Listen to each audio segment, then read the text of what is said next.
Hello everyone, Draco Magnius here for your very first lesson in Wizardry from the Wizard's Compendium. Today's lessons will be the Nasik alphabet, and getting ourselves introduced into the wizarding world, of course. Before we begin, I'd just like to mention here and now, at the very beginning, I do have some lessons plans already set up to at least lesson 3, 4 is getting started. It'll take me a while to get these together, because I need to figure out what I need, depending on what's, in the actual game that we're doing in the regular Let's Play. But without further ado, let's get started with the Nasik alphabet. Let's see. First, I'm going to zoom into this page over here. Actually, let's make it so you can see the symbols better, as that is very important. Yes, that'll work just fine. Now, I want everyone to take a quick look at this. See all the symbols, what letters they represent. If you notice there aren't some letters in there, don't worry, we'll be covering that in a moment. I'll give you 10 seconds to pause the video, maybe screen capture, whatever it is you want to do to make sure you keep this in. Or maybe you want to write it, that's fine too. So 10 seconds starting now.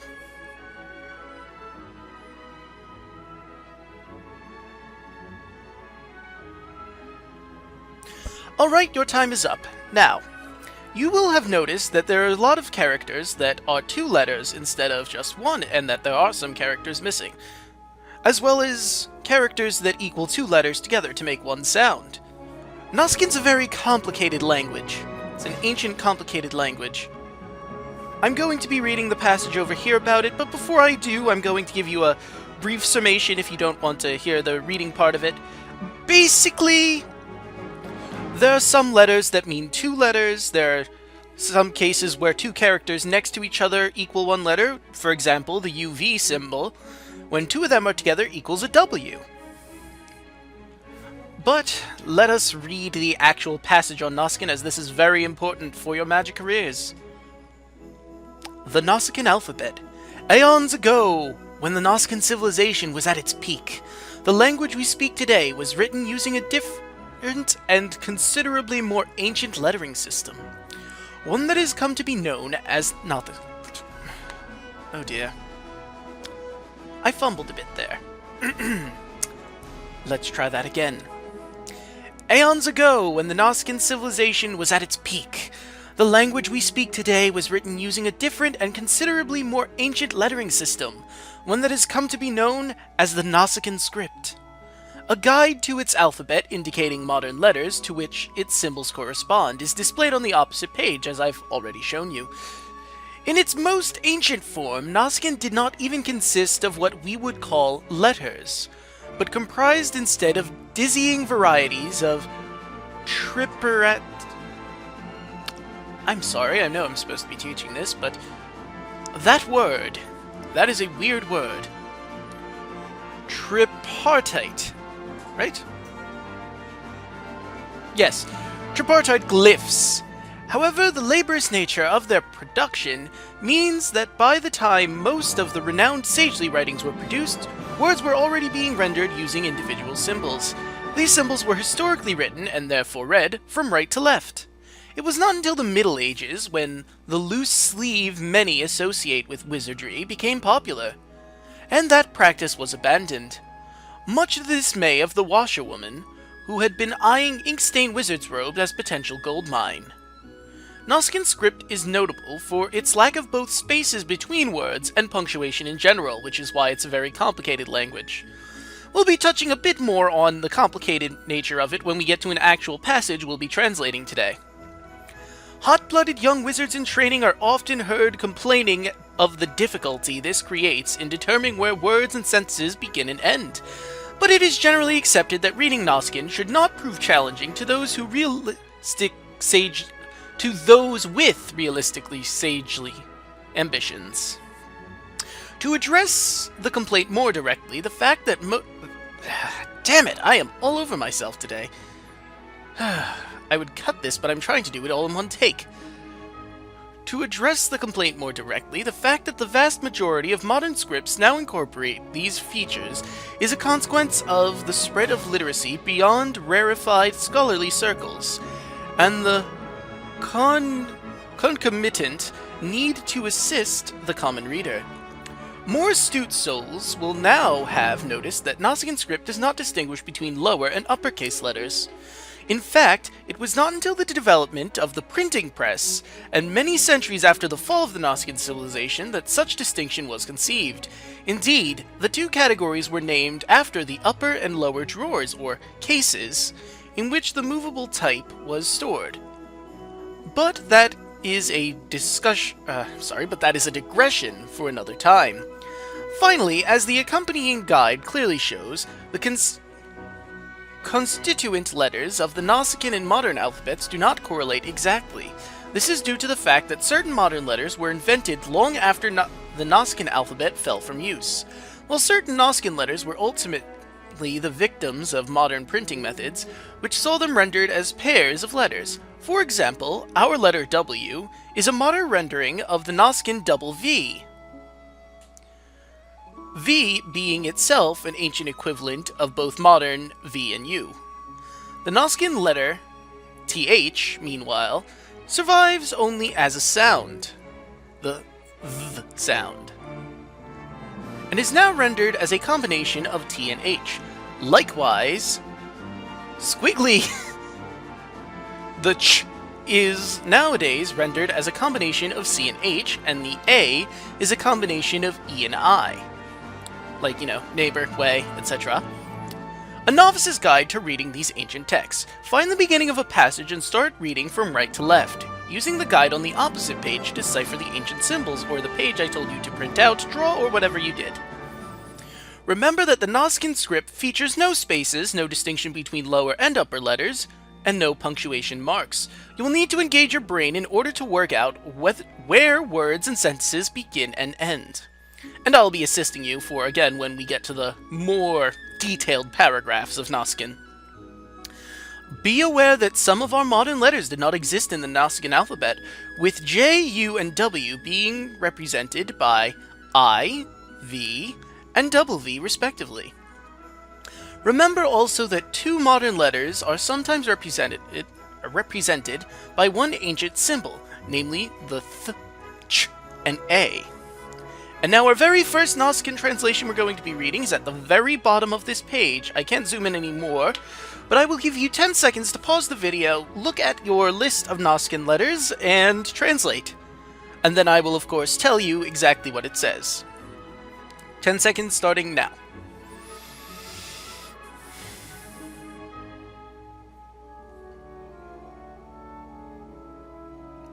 And your time is up! If you took the time, you will know that this says, good luck. I hope you remember to read from right to left and not left to right, because it mentions it a lot, and, you know, that would be silly. If you've ever read manga or Hebrew, you should be okay with reading right to left. But now that we've finished the Naskyn alphabet, we're going to go do some translations throughout our book here. I'll be using only sentences at first, well, words at first, maybe a sentence here or there. And then we're going to get to something complicated. But let's see, I would like to go to see all pages to give you an easy one. Let's see. Ah, this'll do nicely. This page, right? Well, this works too. And there we go.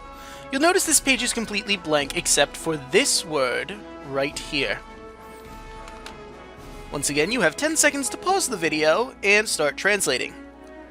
I would recommend writing in Word or writing on a piece of paper, whichever your preference. It's 10 seconds starting now.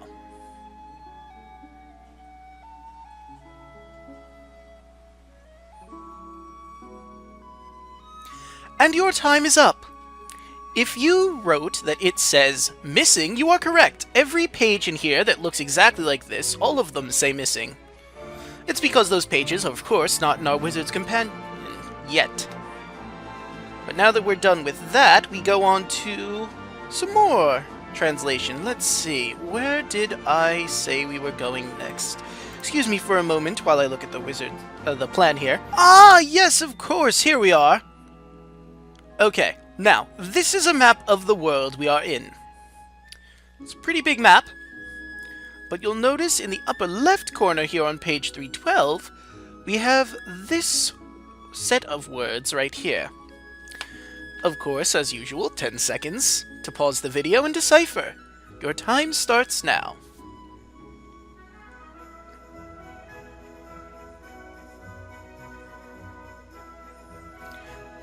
And time's up. Now, this one was a pretty simple one, because given where it is, it's of course the world. I mean, why wouldn't they put that on a map of the world? They're not stupid. Okay, so our next one is going to be the title page, because the title page has something on it that you could probably imagine what it is.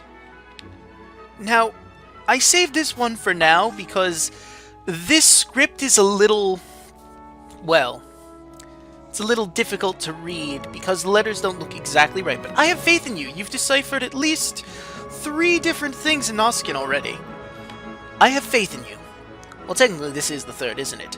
Well, no, actually, this is the 4th because the good luck. Ah, yes, of course. Anyway, 10 seconds to decipher. I might... Nah, I'm not going to do a screenshot. You know how to read by now. So everything should be relatively easy. If you might get this wrong. I'm fumbling a bit, but there is a chance you could get this wrong, and there is no shame in that, as this text is a little difficult to decipher with the script that it's in. But now I'm shutting up, giving you 10 seconds to pause and decipher the video. The video. Decipher the text. Excuse me.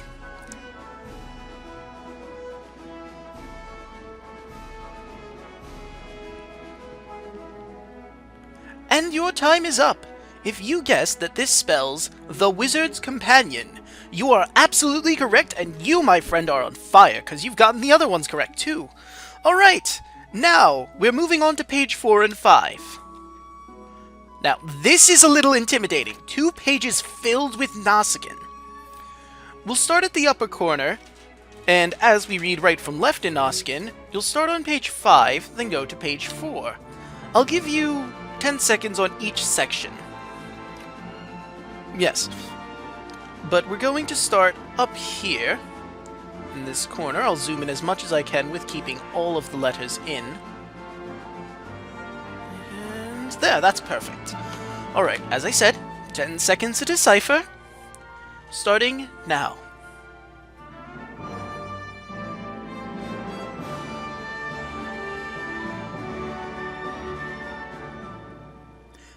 And time's up. Now, if you guessed that this spells Welcome to the World of Wizardry, you are absolutely correct! Congratulations! Now we get to the harder part. Now, let me zoom into page 5, and I'm going to give you a little help here.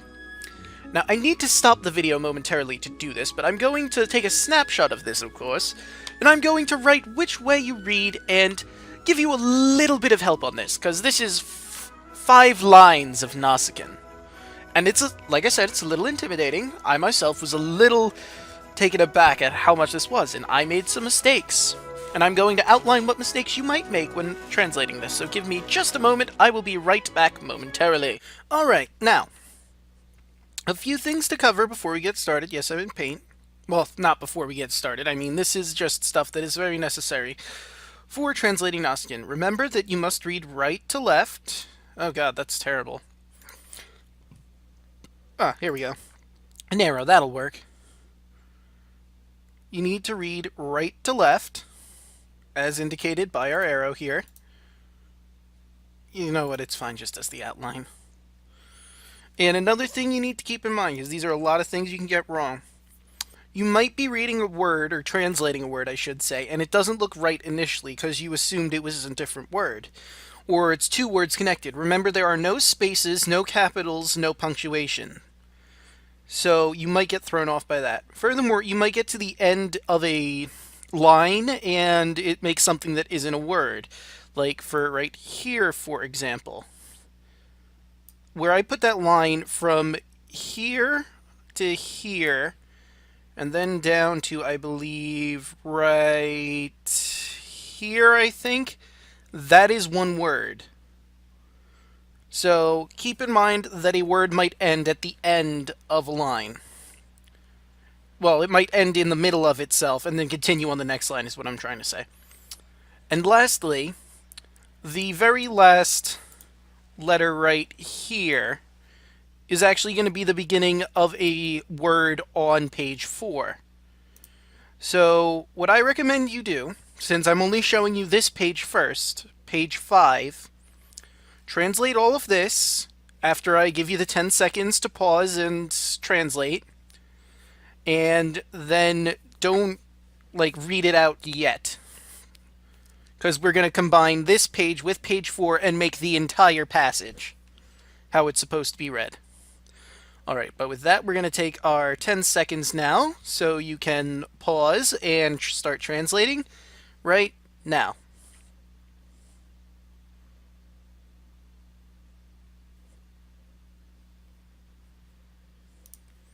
Alright, and you've finished translating page 5. Now, let's move on to page 4, as page 5 ends kind of awkwardly. Let me just zoom in to give you the best look at this. Okay, we're all the way in. Keep in mind once again to start from the right-hand side at the top. And the same rules apply from the last page. The end of a line could be the beginning of a word that continues on the next line. Make sure you're translating correctly. You might F up and you might accidentally mistranslate a letter. Hey, nobody's perfect, everyone makes mistakes. But you might find, more often than not, you are correct in your translation, it's just you haven't completed the word yet, or you have two words together when they shouldn't be. But now, without further ado, I give you 10 seconds to finish translating this page, and then we're going to put it all together.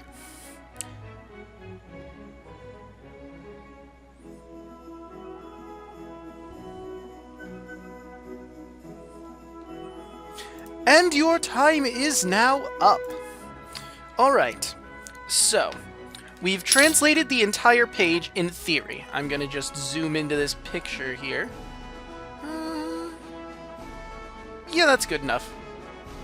And I will read the translation, and you will see if you got it correct. Of course, the beginning we've already translated. Welcome to the world of wizardry.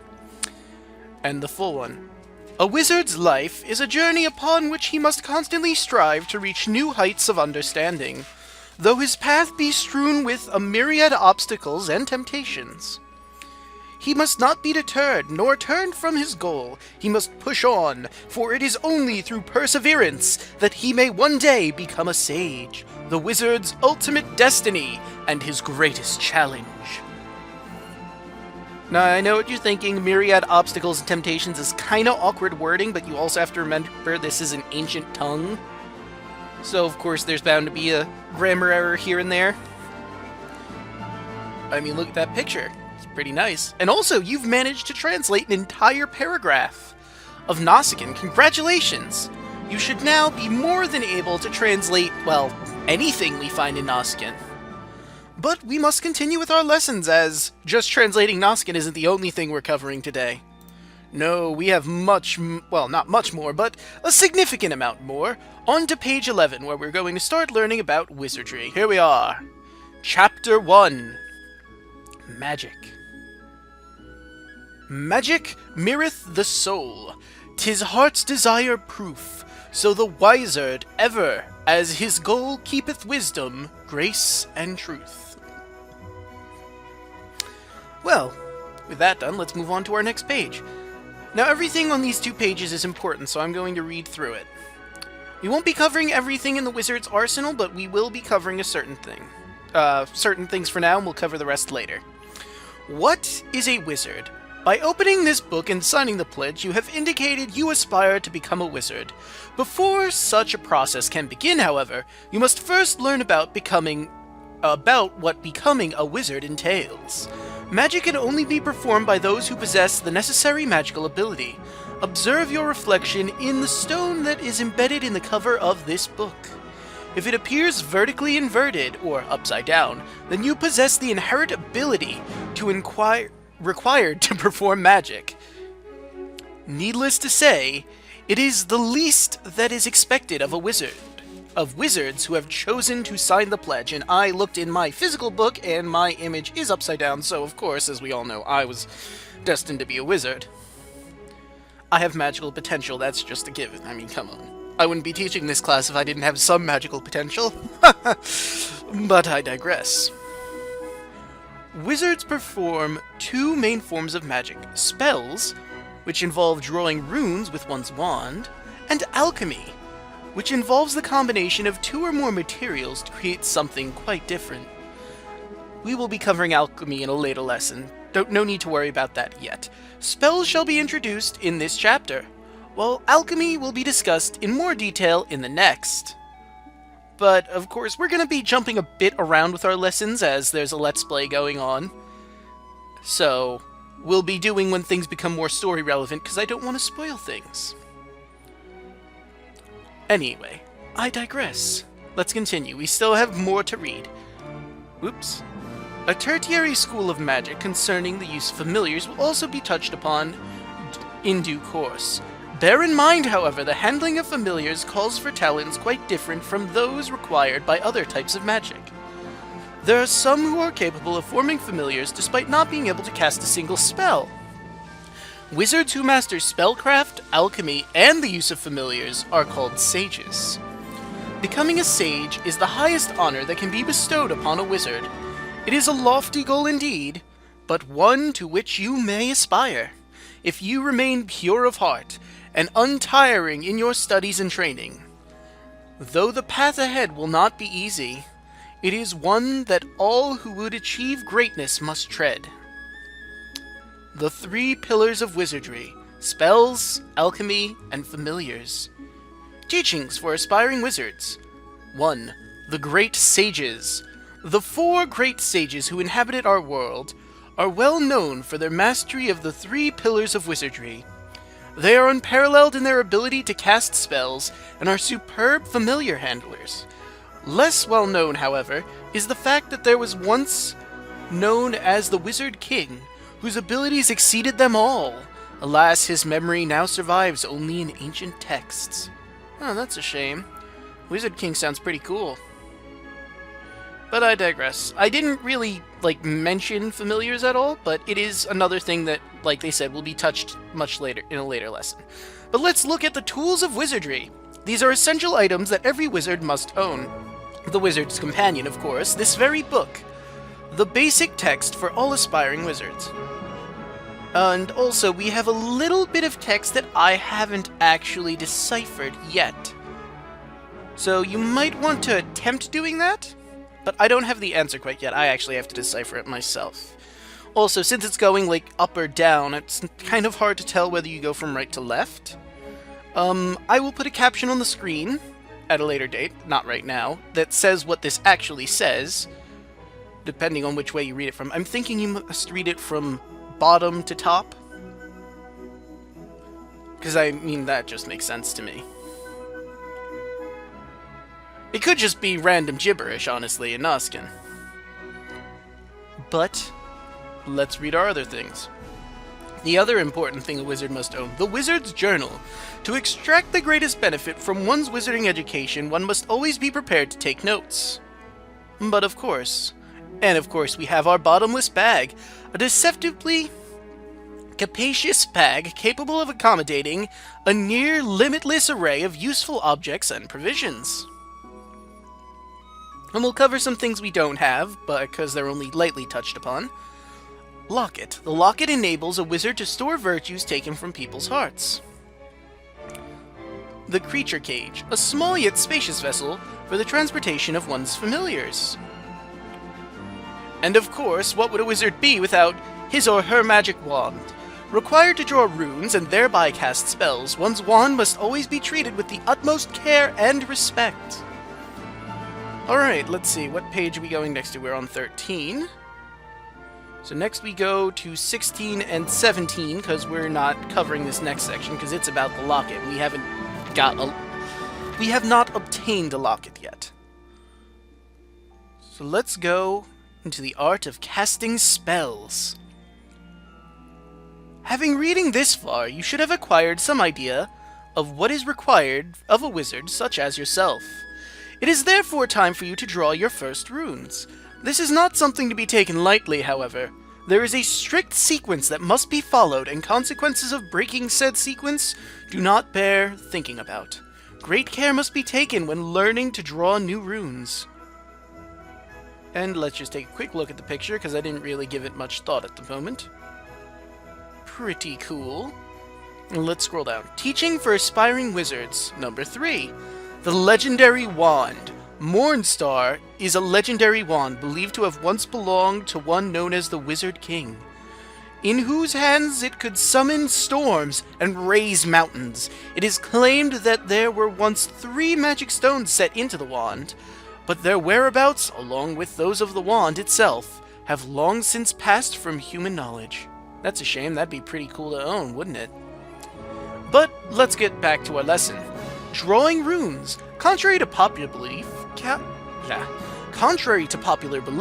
casting spells does not require the utterance of magic words. Instead, a wizard must use his wand to draw runes, arcane symbols, from a language which predates even the Nazican civilization.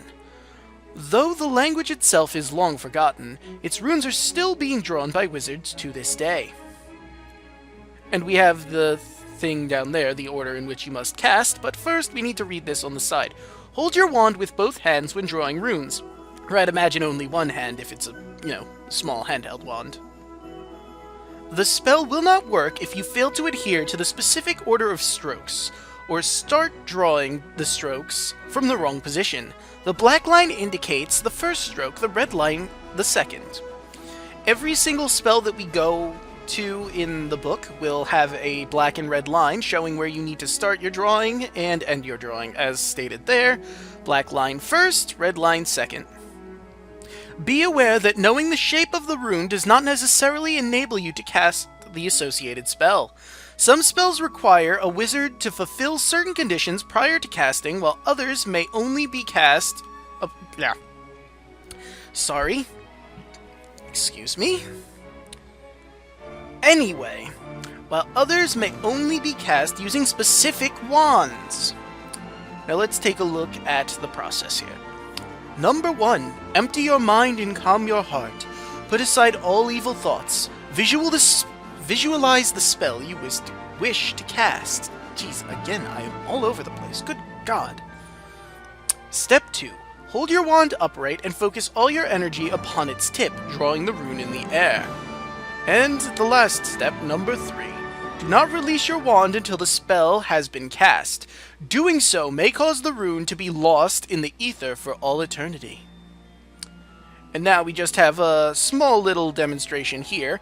The first stroke, the black line, start the stroke here, and the second stroke, the red line, you start the stroke at the top there, and there we go. That is a rune for casting a spell. I don't think we've learned that spell just yet, but we might soon. And we're about to cover our very last page in this lesson. And what was that? Ah, here we go. The only spell we know at the moment. Gateway. You know where to begin our spell, of course, and the ending of the spell is the line in the middle. Step out of one world and into another. The gateways formed by this spell are the only way to travel between this world and one of the many other worlds in existence. Casting Gateway requires you to focus your thoughts upon the world to which you wish to travel. It is also imperative to imagine you have already left the world in which you cast the spell. So you must realize you're leaving the world, you must know the destination you're traveling to, which world you're going to. In our case, we traveled from Motorville to Drippy's world. And as Drippy knew it, we were able to cast it. But with that, we're going to end today's lesson here. The next lesson, we'll be learning a bit more about magic, because we should have learned some more magic in the game, of course. And we're also going to be touching on familiars. See you guys in the next lesson. And remember, stay smart.